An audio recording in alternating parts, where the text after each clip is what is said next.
experts had to say about the kind of outcome that we saw on Saturday. This is not a decisive victory for the ruling party. I think that's the bottom line, which is emerging already in all the exit polls. Nobody is saying 150 seats for the ruling party, not or 122 on its own. Now, when you look at that kind of scenario and the build-up is that we will do it, then you have to get reactions in the market, because the polity has to react to an emerging situation where they could not win a straight election on their own after campaigning of 50 ministers and prime minister and everybody put together. And which is why I said that the first thing they have to do is to address the policy issues. So market is rejoicing partly, and I think Mr. Bagga said very clearly there was a lot of index management happening there. It's, market is 10,800, but that's not the market that most people are looking at. Most people are looking at mid caps on a decimated zone at this point of time. So market will react. I think you will see a correction coming in the market first thing on Monday morning in our view, because this is not a kind of a thing that people are expecting. We all love to, we are all long in the market. So we are all hopeful people in the market. So we are hoping political stability, regular wins, etc., etc. When it doesn't happen, we will throw a tantrum and we will lighten up our position, whether we like it or not, whether it's the right decision. But I think market will react a little negatively to the fact that this is not a clear-cut victory. Aima, would you concur with that? Do you think that, a scenario of a hung assembly is something that the markets will not take too kindly in the near term? And also, given that you have a slew of elections lined up, state elections, which would have an important bearing on the market's mind, it would be maybe sideways to a downward adjustment at best for the markets.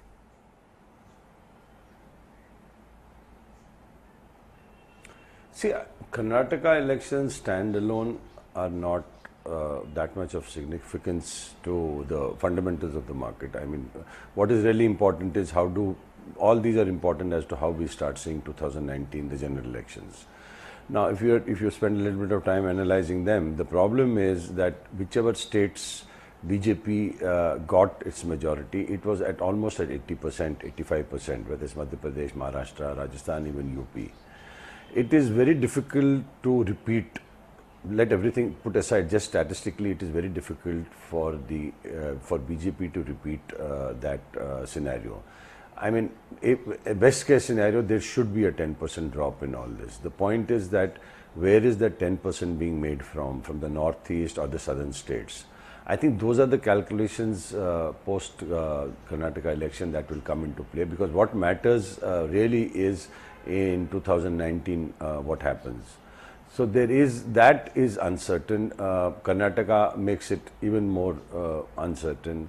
So you will see, I guess, kind of a volatile market, and the fact that the physical and, like people pointed out, oil and industrial numbers are not really supporting very high levels in the market, though one is seeing a pickup of credit, one is seeing a turnaround in certain things. But for the next, all these will be cues for the general election, and I think the assessment will be which way is the general election going. That is what is more critical as far as the market is concerned. Ajay Bagga, come May 18th, do you think it's critical for the market's health that JDS actually chooses the BJP and BJP must come to power? Because if it is a Congress government that does form power in the state of Karnataka, that's going to spell disaster for markets?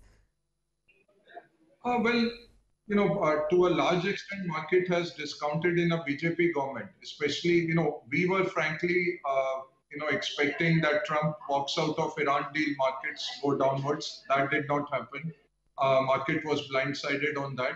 And the way markets overcame this volatility of, a hung assembly possibility in Karnataka and having intense negotiations seemed like, the market had discounted in a BJP government. Yes, if Congress forms a government, it will mean a bit of a problem. As Mr. Srivastava was also saying, there are 3 states which go ahead now are anti-incumbency for the BJP. Rajasthan. Well, that, of course, was market experts talking about the Karnataka elections. Essentially, we are looking at 4 scenarios and what the, what the market would do on the eventuality of each of these 4 scenarios. Let's go across to Pankaj then, who has a list of what brokerages are saying based on the exit polls. Pankaj.